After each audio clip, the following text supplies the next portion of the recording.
So at a very high level, basically you have a stream coming in, let's say stream of packets coming in, and there is this dynamic dictionary you are maintaining. Okay. One way to think of that is whatever has happened so far, that is all the packets that have come so far, can be considered as the content of this dictionary. So you have this window of all the packets that have come so far. You have next packet.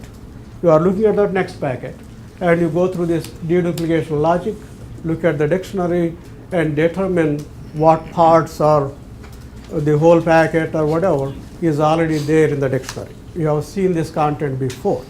If you have, then you can say, okay, I don't need to send this whole thing again. I simply send a reference to this.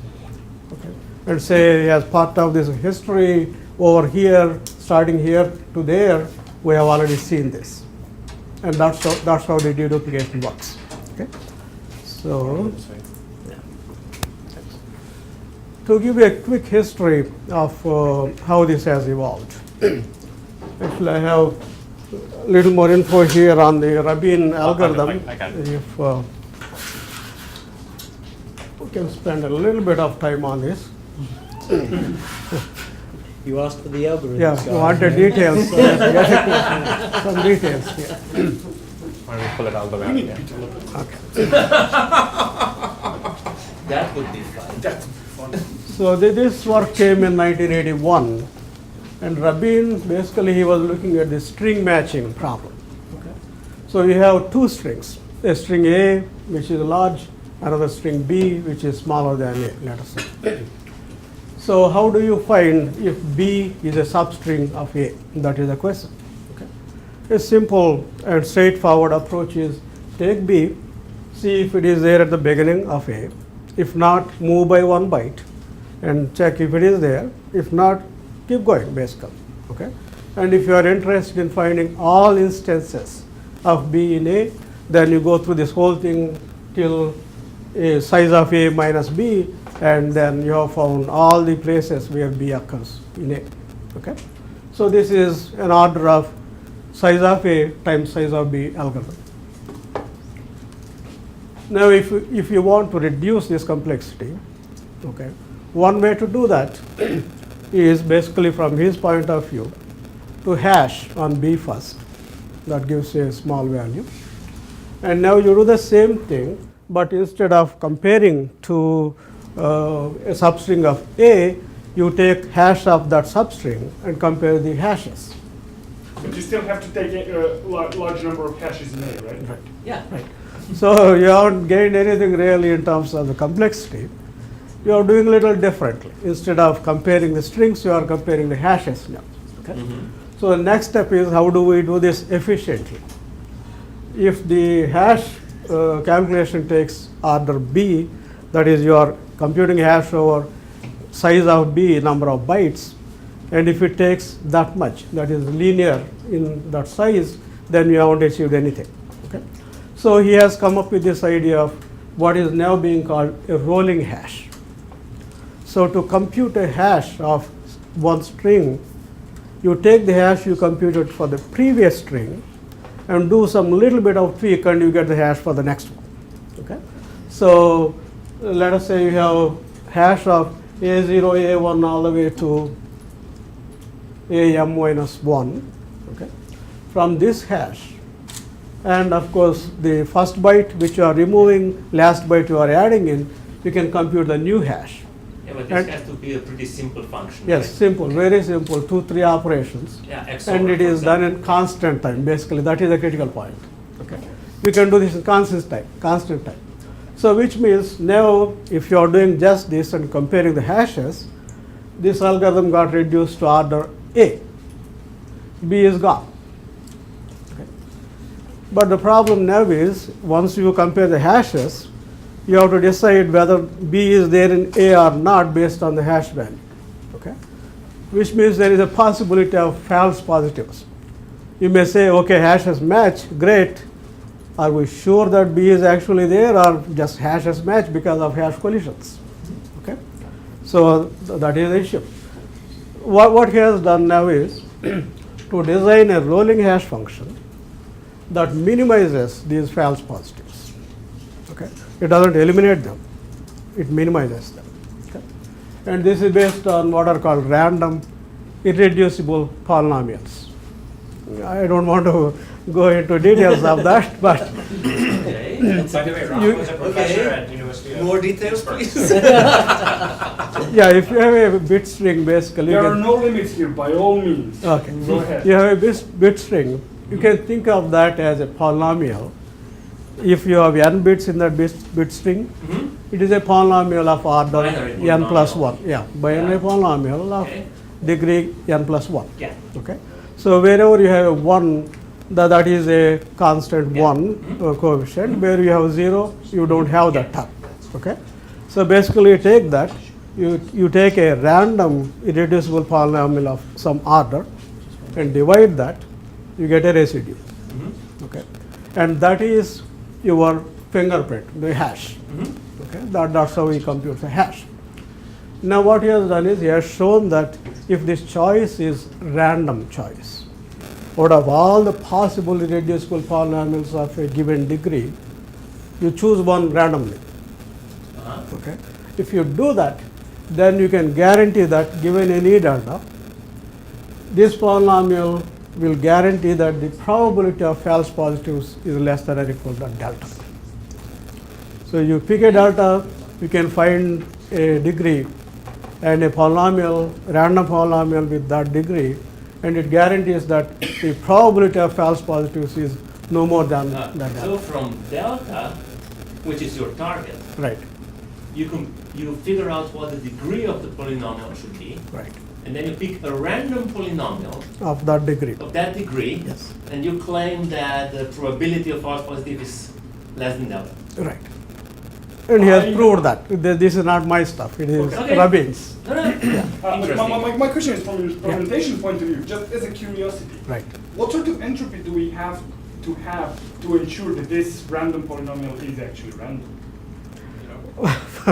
Well, again, you know, the randomization is not quite randomization unless you have infinite time and so on. So basically, it is pseudo-random. You pick something pseudo-randomly, Okay. and as long But I mean, as is there a certain degree of randomness that needs to be there? Because, you know, we all know that random is not exactly. not random. quite random. Yes. That's right. Yes.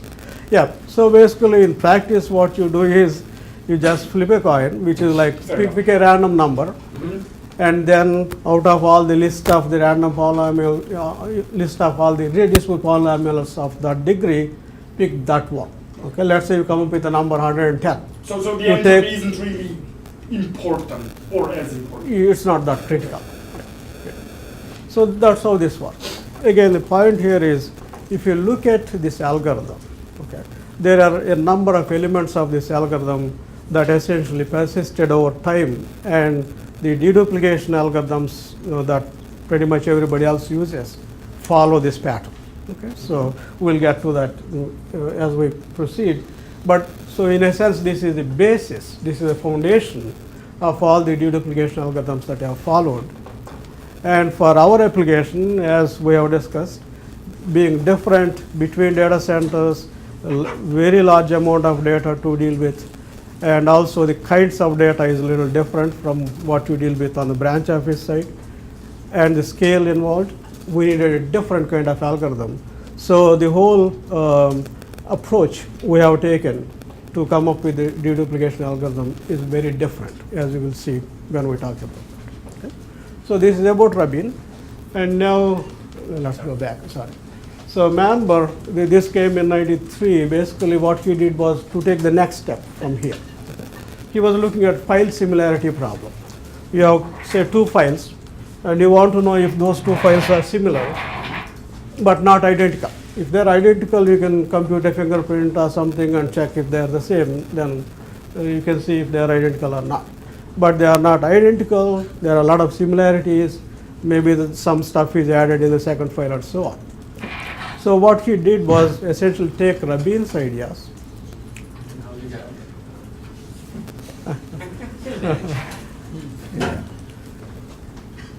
and apply this to this problem by essentially computing these fingerprints these are called fingerprints. These hashes we talked about are called fingerprints. So compute fingerprint at every byte. Okay, that is exactly as here. But what is different is here we know the size b. B is already given to us, so we know how much we have to compute the fingerprint on. Okay, so the innovation that Manber did was to say, let's not worry about that. Pick any number. Pick some constant. He picked 50. Okay, so I'll take fingerprint over 50 bytes at every byte. So I take a byte, 50 bytes, compute fingerprint over that. Next byte, compute fingerprint, 50 bytes. So on. Keep doing the same thing. Because this is rolling hash, it is not difficult. You incrementally compute these hashes. Okay? And now out of all these fingerprints, pick the largest k fingerprints. So take some number k and say, I'll take that many fingerprints. He chose 10. Okay? So largest 10 fingerprints out of all these fingerprints. Do this for both files and see how many of these are in common. If you cross a threshold, then you say these two files are similar. Yeah, so he did a rolling fingerprint of length 50, let's say. Correct. And then, Fingerprint over content of 50 bytes. yeah, So essentially what it is saying is how many of these 50 byte things are common to these two files. okay, Because fingerprints are very strong hashes. yeah. And he actually had to do the sliding stuff on both files. Yes, yes, yeah, that's why he computes at every byte. Yeah. Yeah, every byte. And you can't just compare the identical ones, you have to compare all. Yeah, no. No, You no, are, no, you are no, taking largest. He compares largest, k number of them. Yeah, largest k.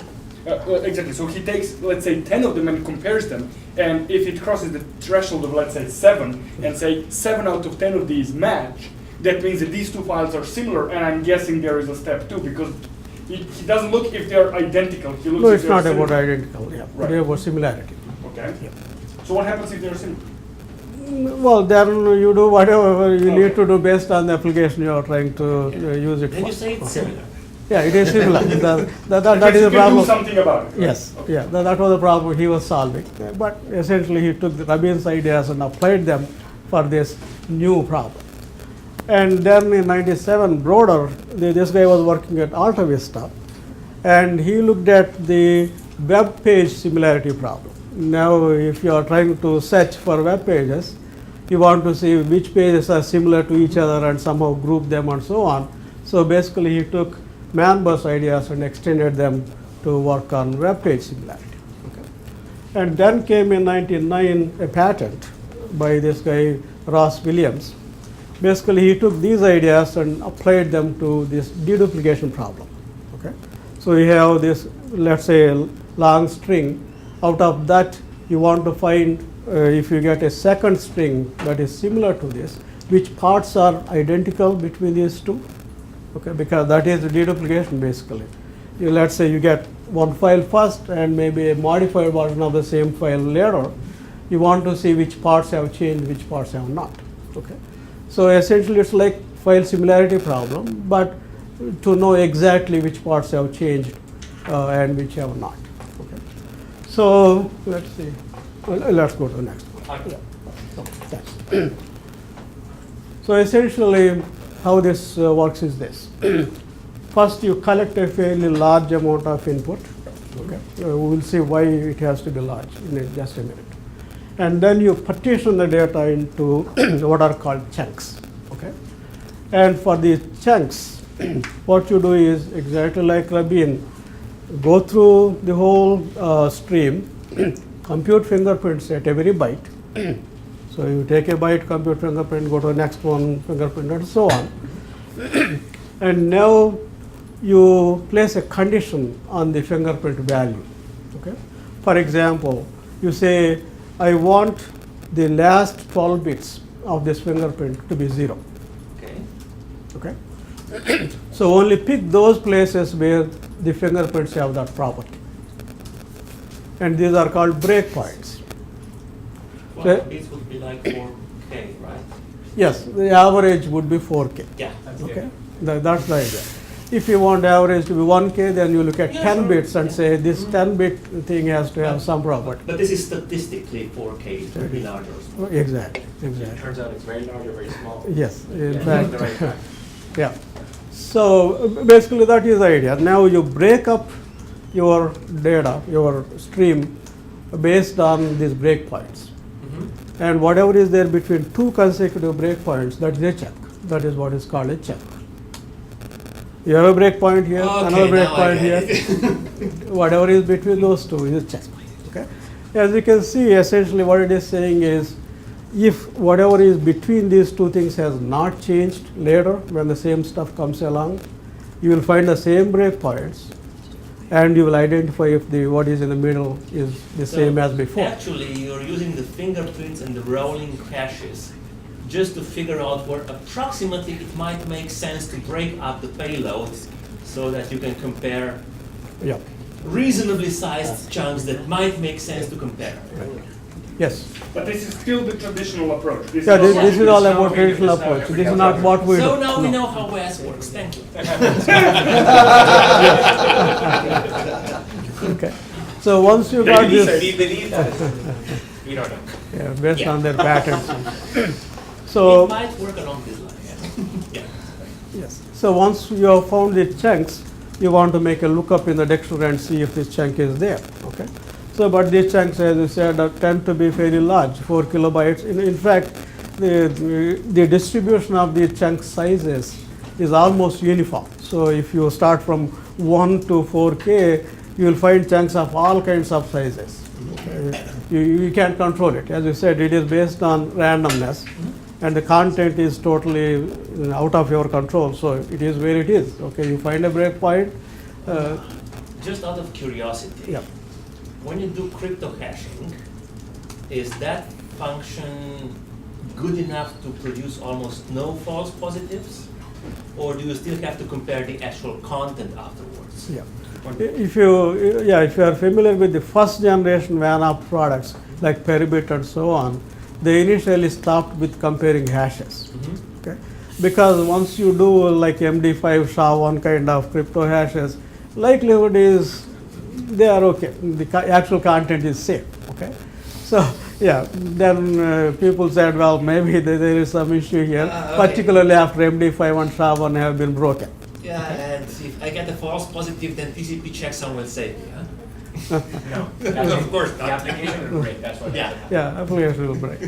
And then TCP you, checksum will be wrong, so they will retransmit. But actually, the probability of exactly the probability of that happening is relatively low. So it will cause a single retransmit, so not that bad. No, actually, the worst case scenario is not really transmitted. What will happen is the checksum will be fine because you might manage TCP on on the WAN. That's also But true. on the endpoint, you will send bad data.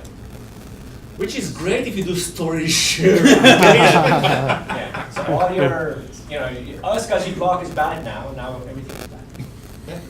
So it's bad. No, but the whole TCP checksum wouldn't be the same. It depends. Yeah, okay, fair enough. They kill TCP Yeah. and Yeah, DHS. yeah. right, and also TCP checksum is very Yeah, weak. yeah. Yeah, it's extremely weak. So And that's why I need iSCSI checksum. Yeah. no problem. So you do this crypto hash, so the likelihood of finding something in the dictionary, if the hash is same, is extremely high. And then you actually fetch that data and compare to the chunk and make sure that they are identical before saying I found it. Okay. And then of course send the reference to the other side. Yeah. So what I'm going to talk about now is the issues with this approach. What kind of problems one runs into, particularly in terms of scaling. Okay. It is okay if you are dealing with 10 megabits or maybe 100 megabits and so on. This is okay. But once you go into tens of gigabits per second, then this won't scale. Okay. So I'll talk about why it doesn't scale. Firstly, all these products when they started out are based on disk-based dictionaries.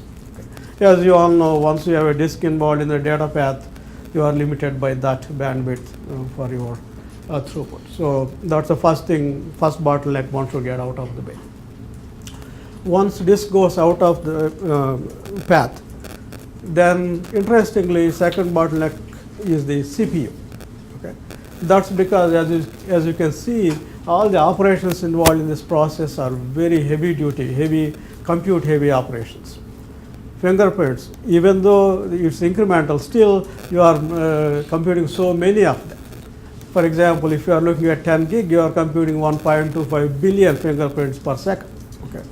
So even if it takes a few cycles, still it is a lot of cycles you need to do that many fingerprints. Then if you are finding crypto hashes for the checks, okay, in spite of whatever support x86 can give you, still it is going to take lots and lots of cycles. Okay. So CPU as the next bottleneck, okay, essentially kills your throughput, and maybe you can get a couple of gigabits kind of range with the latest CPUs, but not beyond that. So once you get, let's say, somehow manage the CPU issue, then you get to the memory. Okay. As we all know, I think memory ultimately is the one that kills any performance when you are looking at high performance systems. Okay. Here particularly, actually we may have slides separately. Yeah, each one of them. Okay, so let me very quickly go through this. Again, fairly straightforward stuff. If we want a throughput of n bits per second, then we need a I/O bandwidth of minimum n bits, because we are either reading the stuff, or if it is not there, writing it. So at least one of those things is happening for every check. Okay, so yeah. And as we have noticed, these are variable length checks. Okay. We don't have control on where these breakpoints fall, so the chunks could be of any length. Okay, so they are variable length things. And once you try to store variable length things and manage them, you have to pay some penalty for that variable length. Either you reserve the maximum possible length, or you do something and then have linked lists and so on. So there are those overheads because of that. Okay. Yeah, let's move on. So for CPUs, again, the issues of aligning the input to the dictionary contents and so on, and each of these operations we have talked about. Firstly, they are very sequential operations, so you don't get much out of the CPUs. Multiple threads or whatever won't help you.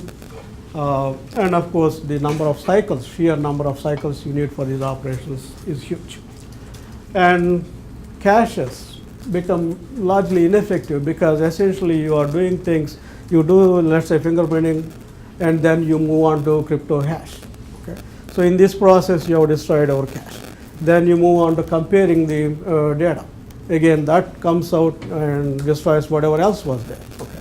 So every step is basically overwriting what was there before. And so the cache hit ratios are extremely small for this.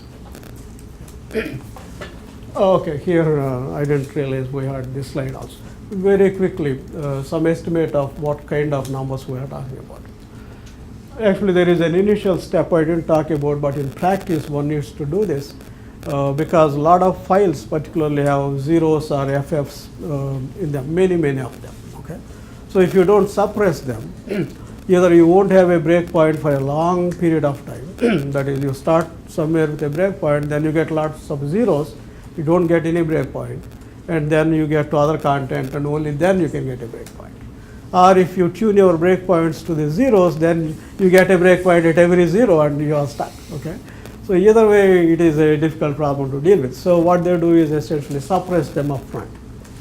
When you are trying to compute these fingerprints, at the same time you look for zeros or FFs, and if you have a number of them, then you take them out and say, okay, here at this location I have 10 zeros or whatever. And that takes about 2 cycles per bit to process and figure out how many zeros are there or FFs are there and so on. Then fingerprinting, because it is incremental, takes a couple of cycles per bit.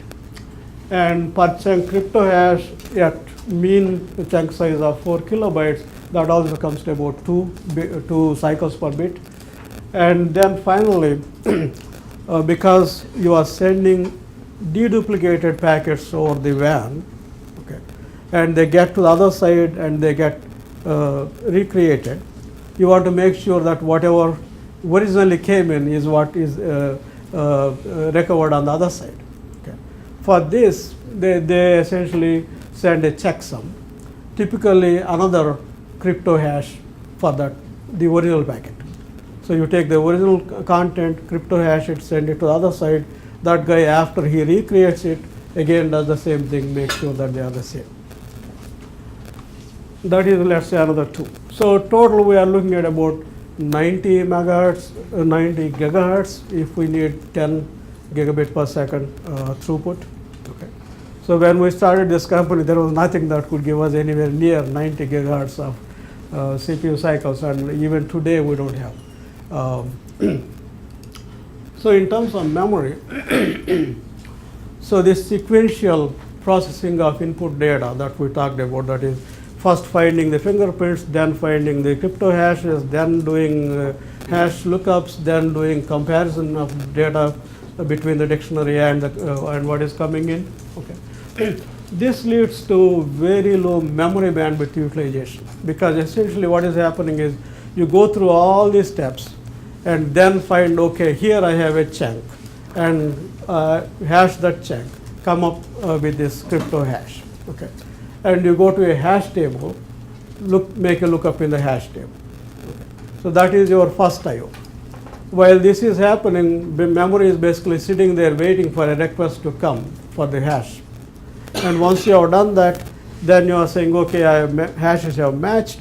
Now we need to find the actual content in the memory. Okay. So again, basically the CPU is very busy doing all these things, and the memory is waiting for the CPU to issue requests before it can serve them. Okay. And as you know, the way memory controllers work is basically they expect a long queue of requests, so they can take all those requests, reorganize them, and find the best way to serve them, and serve them in the order they consider the optimal order. Okay. But if you are giving them one request at a time, there is nothing for the memory controller to do. Okay. So, and these requests take a long time to process. Typically, it takes about 600, 700 cycles for the memory controller to process a single request. Okay. So, if you have lots of them, then they are aggregated and you don't see that. Okay. Only the first one has some delay, and then every one of them gets processed immediately. When you only have one, you don't have that opportunity. So now the random reads further reduce utilization, because again with random reads you don't get a chance to do any look aheads or any serial reads and so on, and again the memory bandwidth utilization is very, very low. So typically we see that it is about 10%, in the best case about 20% of the memory bandwidth utilization. So even if there is a 1666 megahertz memory controller out there, still what you are getting is only about 150, 160 kind of numbers. And finally, there is this issue of synchronization, which is actually a lot more critical than even the memory bandwidth utilization. When you have multiple data structures, okay, in this case, as you see, there is a dictionary, and there is minimally a hash table. Okay. And these hashes, these are fairly wide hashes. If you are looking at MD5, it is 128 bits. SHA-1, 160 bits. Okay. So there is no way you can do a direct lookup into this hash table. You can't have 160 bits and then take a 160, directly go to the location in the hash table. So you need another secondary structure in front of the hash table. So you have maybe 28, 30 bit direct lookup. Then you have a linked list or some array or whatever, some data structure there to make a lookup for the value you are looking for. Okay. So minimally there are 3 structures, and these are linked structures. You go to the first one, that gives you a link to go to the second one. Then you do some search there. That guy gives you another link to go to the third one. Okay. And now if there are changes, let's say dictionary changing, you are replacing a chunk with another chunk. Okay. Then you have to go through all these data structures and make changes to the data structures, which means since there will be some reads and writes and so on going on concurrently, you have to deal with this concurrency through all these data structures, and that is a synchronization problem. You have to hold locks in different places. If it is some kind of tree structure, you are locking the subtree where you are making the changes and so on, and go through that process. Okay. So that in turn leads to a lot of idle time, where basically all you are doing is holding locks, and a bunch of processes are trying to access the same data. Okay. That is a kind of local synchronization. There is second bigger synchronization problem, which is between two sites. Okay. One guy is doing the deduplication and sending the data to the other side, and that guy has to populate his dictionary to make sure that the two dictionaries on both sides are identical. Okay. Which means if you are making some changes here, you can't use those changes until this guy also has made those changes. So essentially you have to wait for an ACK to come back. So you are going to hold a lock on this new value until the ACK comes back, so you can then release it and let the next guy access that. Okay. So if you have two packets coming next to each other, first packet makes a change, and the second packet is going to use that change, it can't do that. It has to wait until an ACK comes back from the other end, remote end, then only it can access that value. Okay. So these types of synchronization problems also make it extremely difficult to scale. So let's move on then. So far, so good, guys? That Yep. was the- Yes.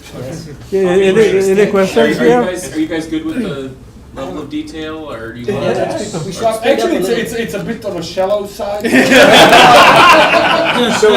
When I was working on my PhD, we discussed no.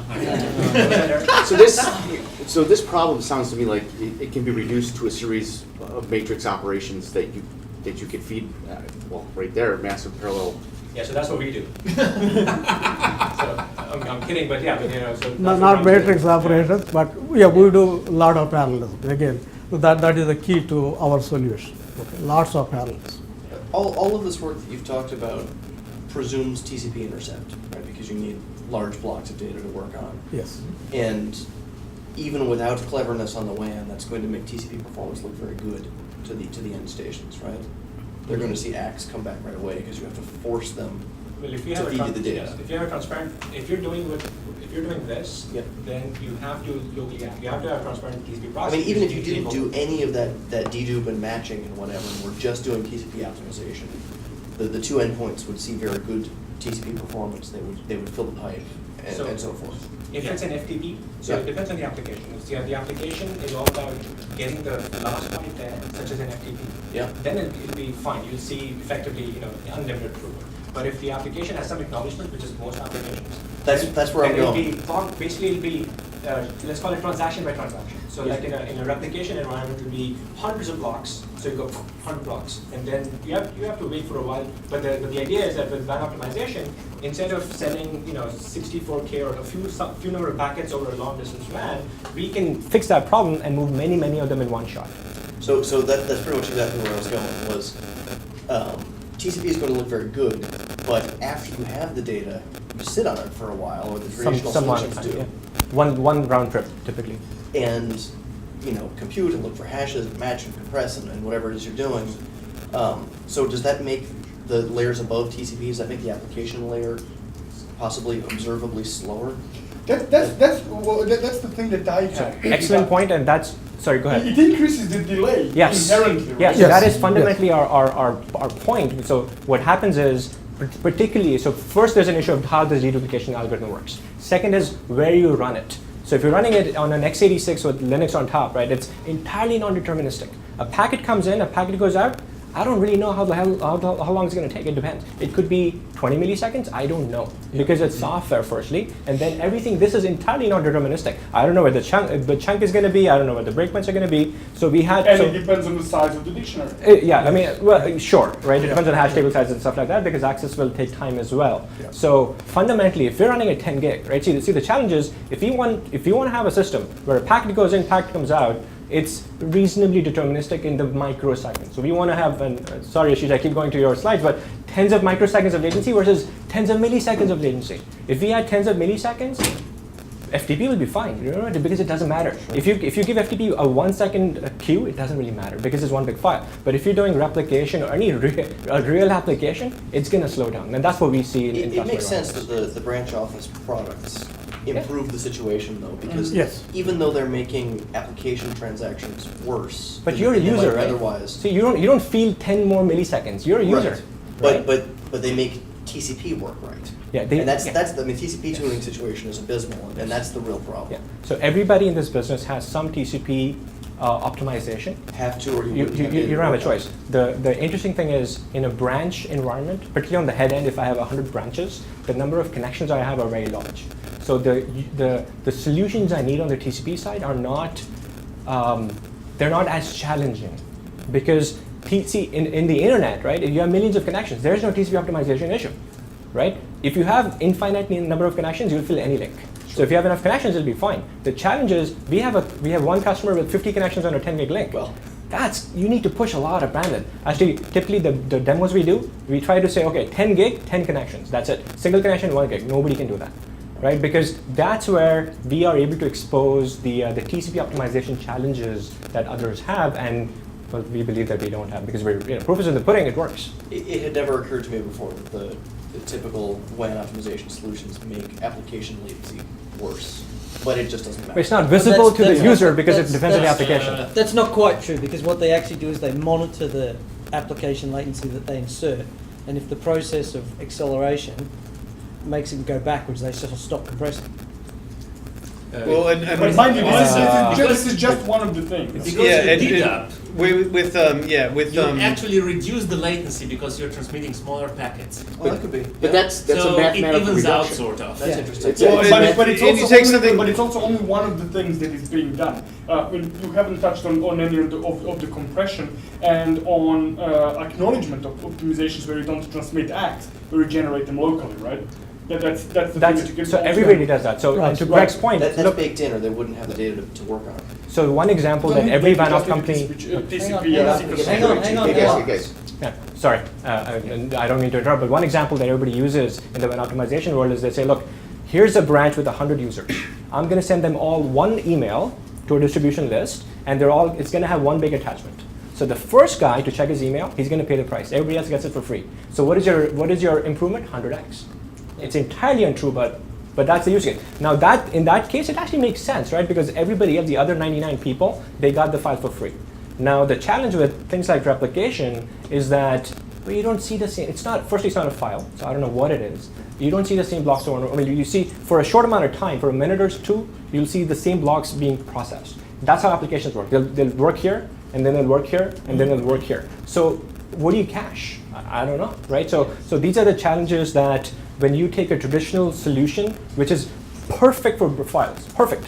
I mean, Rubed, you cannot go wrong with like a file share. If you have a CIFS file share, you double click on the file, you do it again, it'll be free because it'll be in the local cache. You don't need to go across the WAN. Perfect. But for replication or even backup or very large file transfers, if I'm moving terabytes of data, what are you going to do? You don't have, as long as you have a cache which is much larger and nobody else is using the cache, you'll be fine. But that never happens. So WAN Right, acceleration so- always come down to two functions: in-memory dedupe and compression, or with TCP optimization. So it runs through Yep. the device, you try and dedupe fast, quick, and then throw it through to the other side. You undupe it, and then in the process you apply some TCP optimization. The second group of WAN acceleration vendors use a hard drive, and they cache everything. So for example, if you're Blue Coat and your core technology is proxying, and you have it's really, really strong caching, then you cache everything on a spindle inside of your unit, and then you use some TCP optimizations. If you're Riverbed and your main magic came out of TCP optimization, then your magic is around something similar, or conceptually similar to what's done here. You do lots of magic on the TCP local acts, and then you do a bit of caching as well, and you have lots of fancy in-memory algorithmic And disk. and disk. Yeah, they do a lot on disk because they expect a lot. Yeah, well, But what Infineta is doing here is doing everything in memory. There's no spindles in this. There's no local caching. They're deduping at line rate, and that's why they. So let's move to.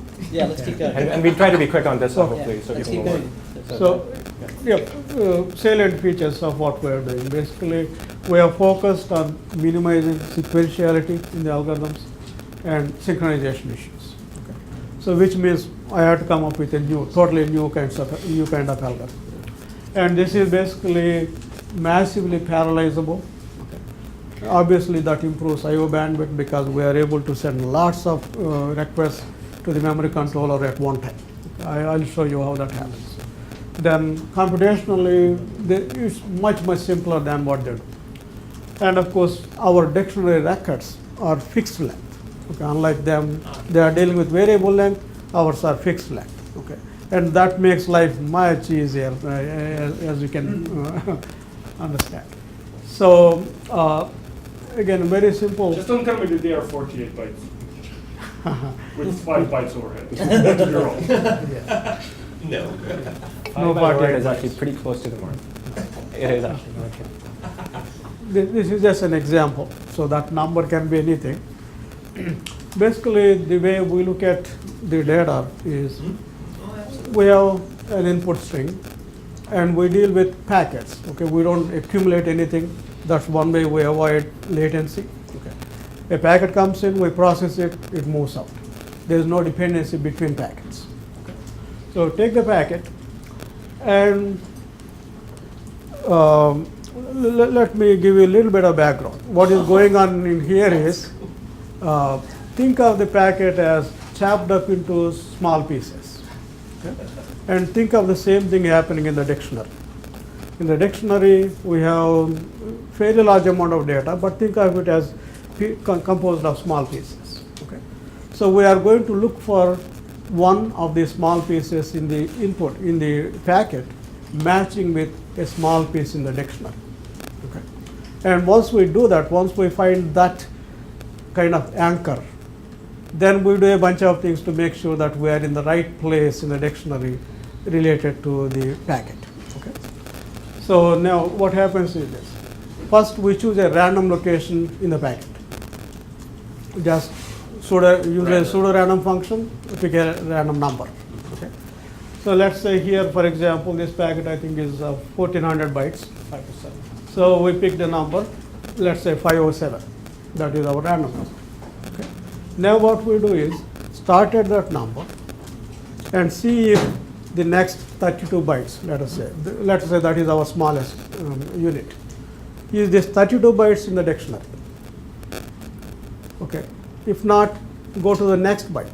Is the next 32 bytes in the dictionary? And so on, we look at 32 of these positions. That's it. 32 positions, consecutive positions. And look for that 32 bytes starting at that position, whether it is there in the dictionary or not. You look at 507, 508, 509. Yeah, 32 bytes at each one of those. 32 bytes from here, 508, 32 bytes, Yeah. 509, 32 And bytes. you do and so 32 of those positions. 32 of those positions. So you slide a bit and try to see whether it's a match somewhere. Yeah. But they do that in parallel It's 36 times. parallel. Yeah, Yeah, of course. because we know exactly where we are starting and which 32 we are going to match, so we do all of that in one shot, basically. Okay. So let me, let's see if we can draw a little thing here. So if you look at the dictionary, these are fixed lengths. So imagine this being chopped up into 32 byte, what we call handles. We call them handles. Okay. And now there is a little indexing table here that has one entry per 32 bytes in the dictionary. Okay. So let's say 32 bytes. And a pointer. In fact, a number of pointers to the locations where that 32 bytes is there in the dictionary.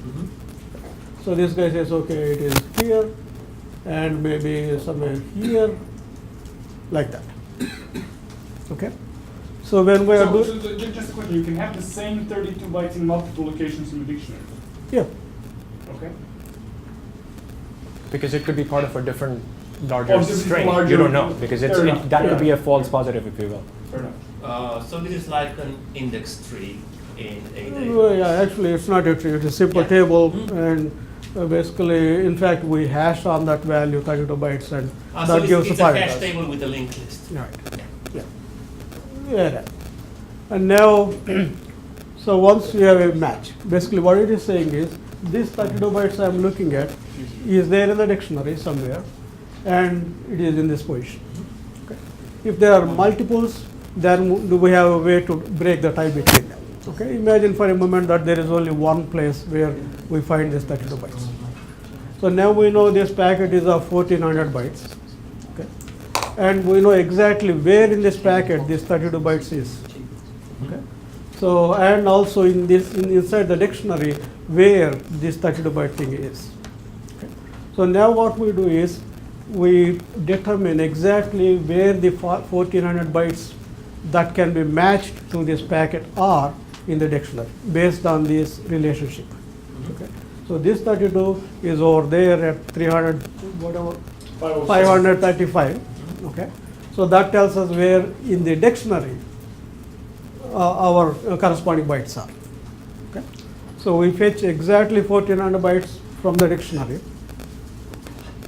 based on that relationship and make a byte by byte comparison.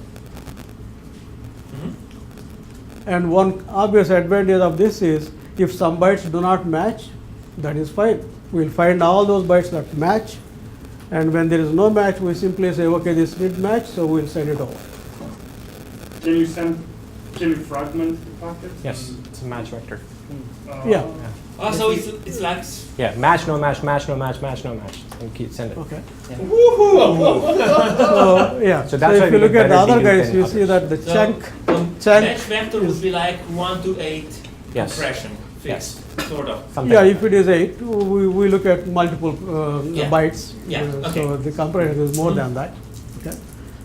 So again, you can contrast this to what the other folks do. So They, basically just compress half of the packet, the other half of the packet they just send out. yeah, send out. And Whereas in their case, chunk is either all how do you or break none. it apart and how do you reconstruct it on the other side? Well, basically this match vector, that tells you exactly which ones matched, which ones did not match. I mean, but do you send it as a TCP packet? Yes. Do you send it as? So on the van, Marco, you yeah. don't care how they send it. They send I the do match because of the vector. firewall. Yeah, They send the match vector and the delta Right. Yes. and reconstruct that in the Yeah, other what- way. But to answer your whatever question, is- yes, it's exactly, so basically on the LAN side, whatever the 5 tuple was for TCP, we recreate the same 5 tuple on the WAN side. So from a firewall perspective, nothing changed. Even the sequence numbers will be preserved because what we do is we have our own sequence number role running on the WAN side. So as So far as you're the going to firewall be side, changing it was sequence always a numbers different sequence number. Actually, that question, I think Greg or Ethan asked me on the podcast in September, exactly that question. Okay. Fine. I'll try to remember that question because Okay. there are a number of other things. Okay. Let's finish with this Okay, first. yeah. Ram, sorry, we're getting a time check, so. We got Yeah. about half hour. Okay, so, Wanna skip this one? Just By the way, one, you- just one question on the dictionary. yeah, So effectively, you're building the dictionary, but just taking the traffic flow. yes. Yes. So there is actually no dictionary. There is a raw over buffer of the traffic flow. All the time. Yeah, well, it's more intelligent than that, but you can think of it that way. Okay. Yeah, we do other tricks. Yeah, sure. Yeah, Okay. but That's that's cool. the idea. Yeah. So parallelize in hardware, and we instead of doing a see the thing about hashes, maybe he mentioned already, but if you do a SHA-1 or something, right? Either it matches or it doesn't, right? 4K blind, exactly the 4K should repeat. With our solution, that's not the case. It's a match vector. That's why I get better. I'm deduplication. still very curious how you transmit the packet and how you reconstruct it on the other side. So Ashish is going to talk about that starting 1 slide, 2 slides. Oh, so very quickly, again, comparing these two approaches. They have to accumulate about 32 kilobytes or 64 kilobytes, something like that. We don't accumulate anything. Each packet comes in, it goes out. Okay, and then they have to essentially look at every byte and do something at each byte. As you see, we are only looking at about 1/50th of the input. Okay, let's say 32 bytes out of 1400. And their process is purely sequential. Our process is totally parallel. As I said, we have 32 positions. We send all those requests just simultaneously. Okay. Similarly, once we have a match, then we know exactly which part we need to fetch. We fetch that whole thing and then compare them in one shot, okay, byte by byte. And so that's how the dictionary lookup happens. Very inexpensive hashing of 32 bytes and direct addressing. There is no secondary structure. Okay. And the effectiveness of dictionary for them is pretty low in that sense. Again, as we said, if there is a chunk and you change 1 byte in that chunk, that becomes a new chunk. There is nothing like partial matches for them. It is either we match the whole thing or nothing. For us, that's not the problem. We can match everything except 1 byte or whatever, a number of bytes. So because of that, we have found empirically that with a dictionary of size about 1/5 of their size, we get the same kind of deduplication ratios. I/O access, in their case, it is discrete with gaps, sequential, and so on. For us, it is continuous and parallel. Okay, and in fact, because of this, we get in the purely random access scenario, 66% utilization of the memory bandwidth, and in the dictionary, we get 80% utilization of bandwidth. Okay. Huge numbers. And the remote alignment, again, this is a synchronization issue. They need explicit acts. We don't use that. We use NAC-based mechanism. Same thing. So these are key takeaways. Again, we deal with all these bottlenecks we talked about. Firstly, we don't have any disks. CPU-wise, actually this is implemented in FPGA, so there are no CPU issues. And because of lots of parallelism, we are able to do highly pipelined structure. So basically, packet passes through different stages, and different things happen at each stage, and so on. Okay. And memory-wise, also, as I said, our utilization is extremely high, and so we don't have any issue there. Synchronization, as I mentioned, we use NACs and so on, which is far better. There is a question that I'm just reading on my Twitter feed. A user is asking, I imagine that the dictionary has some reputation function. Don't trash the popular data. If it's simple rollover, right, you may lose some data that is. Yes. Yeah, as I mentioned, we do it intelligently, so that's not what we do. There are ways to overwrite rather than just do the rollover. Mm-hmm. Okay. So if there is some data that has changed only a little bit, we don't throw it away. We just I mean, make some data that is getting consistent hits. Yes. But you would want to keep it yes, in. it will So stay it in the dictionary. naturally works out that way. So a lot of people try LRU or FIFO, right? I mean, turns out, I mean, at least traditionally, and I come from this, I've been in Mana for a long time. My previous company, we had the other approach. Okay. There is no difference because data works out that way, right? Because as you get more data, depending on the size. If the dictionary is infinite, then maybe. But then if your dictionary is infinite, why does it matter? Right, so it works out that way. But in our case, and that's that's part of the patterns. You know, we try to kind of figure out if a new version of something we've seen before has been found, and we replace it. So if something is automatically coming more and more often, it kind of works out as if it's LRU, something along those lines. Yeah. And finally, it scales linearly. Essentially, as we add more resources, it scales. So we'll talk about the next gen platform and so on later. Yeah, later you'll see how it does. So okay. Any questions for Ram, by the way, before you go? That's pretty comprehensive. Okay. Thank you, Ram. Appreciate it. So let's check back in with 8.23, right? Yeah. Wireless is gone, that's true. Yeah, wireless dropped out again. Yep. Somebody hit the power. No, it's running. It's running. They did it once before, a little bit earlier. At an airport extreme, that's all. We're all mad. That's not the mic. What's the neck here? That's the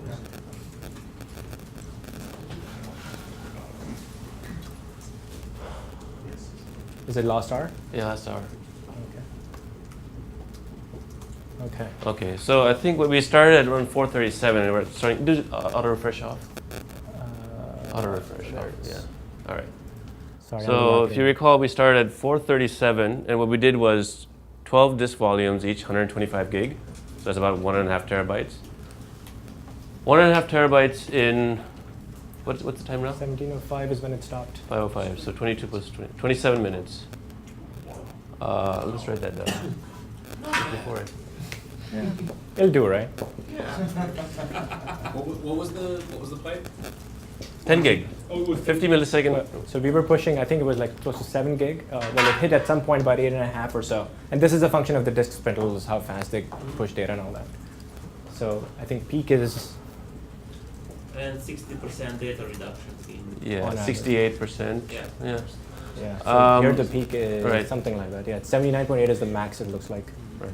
So, go ahead. Now, meanwhile, keep in mind that that other disk volume, which was not being accelerated, that's still going on. Let's take a look at it. If you come back tomorrow, maybe at the same time it might be. Yeah, it's still at 11 megs.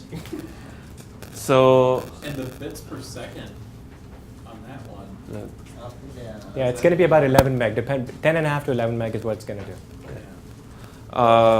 if you do the math, 11 meg at that rate for 125 gig, it'll take you 25 hours. So we have your, no, not 23, 28 minutes 28 minutes and 25 hours. and 25 hours. And the disk volumes have random data on it. Well, it's mostly customer data from one of our customers. So we just take it, we obfuscate the IP addresses and stuff like that. But the rest is, as far as we're concerned, it's all random. We don't know what it is. And I'll turn it over to Ashish now. That's like 50 times faster. Is it 50? How many terabytes was that? 1.5. Well, it's not 50 times faster not. because they were transferring 12 volumes. But It's like 600 times But Apple- faster. same question. Yeah, it's so 613 times faster. actually, yeah. so to answer that question, so yeah, we're moving more data, but because we're running 12 drives in parallel, so the time is going to be the same. If you do one drive or one volume rather, or 100 volumes, the time is the same because each volume has its own TCP connection. So if on the other side, on unaccelerated, if you had 12 volumes, it would have taken the same time. You'd seen 11 times 12 megabits on the wire, but time would be the same. So about 130 megabits So- per second. If I were to transfer 1.5 terabytes on this single volume instead of 125 gig, I'll take it would be that'll 25 take- hours Because times it's not a bandwidth limitation problem. Yes. It's TCP. it's the TCP. It's a latency issue. That's right. That's pretty cool, right? I mean, Yeah. right?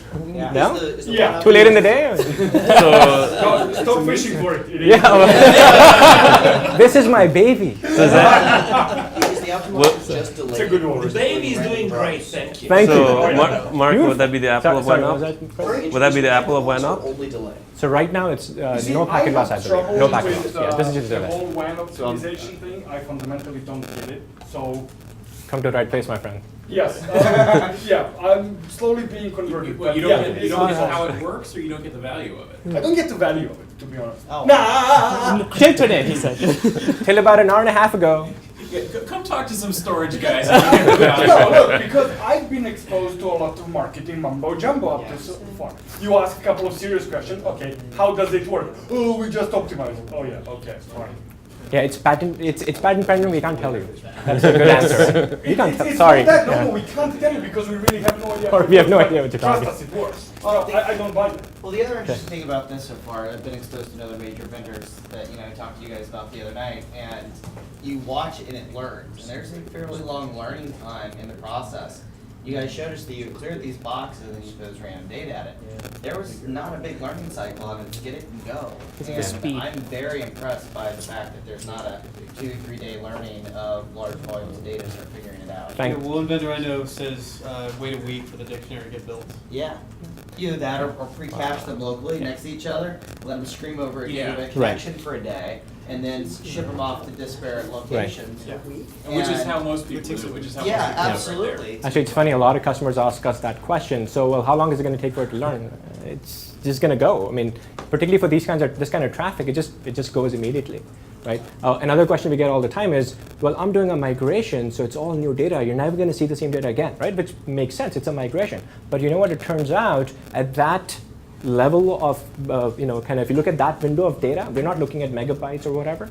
You actually find a lot of repetitions that you're gonna miss if you're looking at like data domain 4 megabyte windows. That's a large window. You're not gonna see it again. But in this case, you're gonna find it again and again and again. So ultimately, your secret is that you are not doing what other guys are doing, looking for large chunks of data. You're doing the exact opposite. You're looking for small chunks of data, in which there is much higher chance of that. Is that fair? Yeah. Right. Yeah. The big guy is in the back now. So. But be snarky about it. Everyone else is doing the academically correct thing, and these people are doing the effective thing. As you like to say, there is the right way to do it and The sensible way. The practical. Let's keep going here. Okay. Yes. Okay. All right, thanks guys.